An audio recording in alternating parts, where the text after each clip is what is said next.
रायबरेली में एसआईआर की प्रक्रिया इन दिनों बीएलओ और मतदाता दोनों के लिए मुसीबत बन गई है।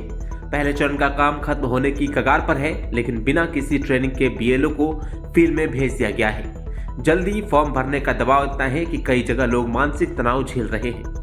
राहुल गांधी के संसदीय क्षेत्र में वोट चोरी का मुद्दा और अखिलेश यादव के बयान ने ये मामला और गर्मा दिया है। स्पेशल इंसेंटिव रिवीजन यानी कि एसआईआर इस समय बहुत बड़ा मुद्दा बना हुआ है। बिहार चुनाव में लोगों ने देखा किस प्रकार से चुनाव से पहले एसआईआर कराया गया और उसका नतीजा जो है वहाँ के विधानसभा चुनाव के बाद देखने को मिला।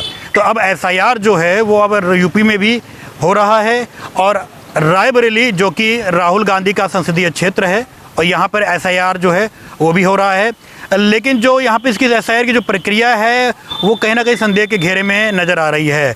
इसका जो जीता जागता जो एक सबूत है वो ये है कि अभी कुछ दिन पहले प्रतापगढ़ में 5 जो बीएलओ है उनको सस्पेंड किया गया और एक बीएलओ ने एक अन्य ज़िले में सुसाइड तक भी कर लिया। ये इसलिए हुआ कि कहीं ना कहीं जो इसका जो एसआईआर की प्रक्रिया है वो तेज़ी से हो रही है और दबाव जो है कर्मचारियों के ऊपर है, जिसकी वजह से वो इस कदम को जो है उठा ले रहे हैं।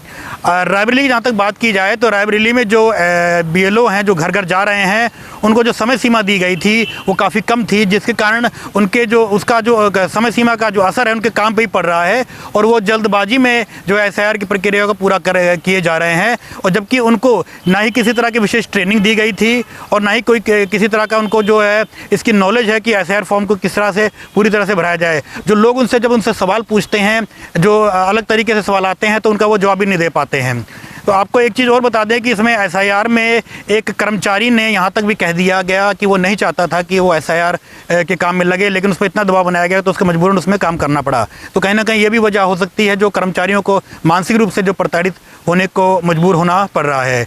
इस मामले में जब हमने रायबरेली के जो जिलाधिकारी हैं हर्षिता माथुर उनसे बात की तो उन्होंने कैमरे पर तो कुछ नहीं बोला, लेकिन उन्होंने कहा कि हमने एसआईआर की प्रक्रिया में जिन जिन लोगों को लगाया है उनके साथ एक सहायक को भी लगाया जो टेक्निकली उनको सहयोग करते हैं। जब टेक्निकल सहयोग ही करना था तो उन्हीं लोगों को दे दिया जाता है जो टेक्निकल सहयोग कर रहे हैं, तो क्यों उन लोगों को दे दिया गया जो बीएलओ जिन्हें बना दिया गया।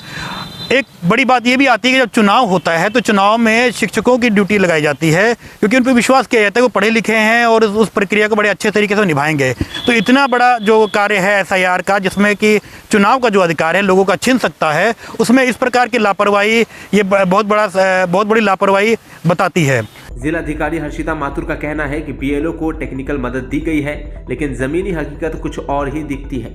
देखिए, एसआईआर हमारे तक बदली हुई जैसे निर्देश प्राप्त है, प्रक्रियाधीन है और वर्तमान में हमारे एन्यूमरेशन फॉर्म्स का जो वितरण और संग्रहण का कार्य है वो चल रहा है। इसी के संबंध में आज एक रूटीन इंस्पेक्शन किया गया था जिसमें कि फॉर्म्स का जो संग्रहण हो रहा है, एन्यूमरेशन फॉर्म्स का और जो डिजिटाइजेशन हो रहा है उसकी क्या व्यवस्थाएँ की गई हैं और फील्ड में इसकी क्या कार्रवाई किस तरह से कराई जा रही है उसी के संबंध में बूथ कम्युनिकेशन होगा। हाँ। ओम प्रकाश जो अशिक्षित हैं बताते हैं कि एसडीएम ने उनसे साफ कहा, पढ़ना लिखना नहीं आता तो नौकरी छोड़ दो और किसी रिश्तेदार को साथ लाओ जो फॉर्म भर सके। एसआईआर को आसान बताकर लागू किया गया, लेकिन रायबरेली में यह आसान नहीं बल्कि जनता के लिए सिरदर्द बन चुका है। मतदाता भी परेशान है और बीएलओ भी दबाव में है। आपका ओम प्रकाश जी, आप बीएलओ बनाए गए हैं क्या? किस चीज़ के लिए बीएलओ बनाए गए हैं? फार्म निर्वाचन वाले एसआईआर के लिए। और वैसे आप जॉब क्या करते हैं?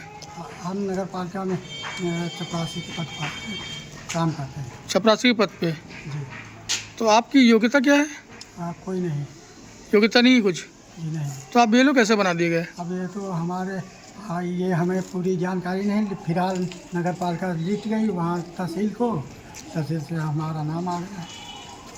इस मामले में ये भी देखना होगा कि जो समय सीमा जो निर्धारित कर दी गई 4 दिसंबर, वो अनाउंस करके कहा जा रहा है कि 28 नवंबर से पहले आप लोग फॉर्म फिलअप कर दीजिए। तो इतनी जल्दबाजी क्यों हो रही है? क्या राहुल गांधी का जो वोट चोरी का मुद्दा है वो कहीं ना कहीं इसी चीज़ को लेकर तो नहीं है? राहुल गांधी का संसदीय क्षेत्र है, यहाँ इतनी जल्दबाजी से ये सब चीज़ें प्रक्रिया हो रही हैं, तो जो विपक्ष का जो आरोप है कि वोट काटे जाएंगे भविष्य में, वो कहीं ना कहीं इस चीज़ से स्पष्ट भी हो रहा है। कांग्रेस ने कल प्रेस कॉन्फ्रेंस करके समय सीमा बढ़ाने की मांग भी की थी, लेकिन ये जो फॉर्म सबमिट करने की जो प्रक्रिया है वो धीरे धीरे जल्दी समाप्त करने की तरफ जो है प्रशासन बढ़ रहा है। और डीएम खुल के तो नहीं बोली, लेकिन साफ तौर पे देखा जा सकता है कि प्रशासनिक दबाव भी और ऊपर से जो आधिकारिक जो दबाव रहता है वो भी कहीं ना कहीं नज़र आ रहा है। अब ये देखना होगा कि आगे एसआईआर की प्रक्रिया क्या ऐसी चलती रहेगी, क्या लोगों के वोट इस तरह से कट जाएंगे तो फिर वो जाएंगे तो जाएंगे कहाँ, क्या उनका मतदान का जो अधिकार है वो छीन लिया जाएगा, ये देखने वाला होगा। रायबरेली से रविंद्र सिंह, डायनामाइट न्यूज़ के लिए।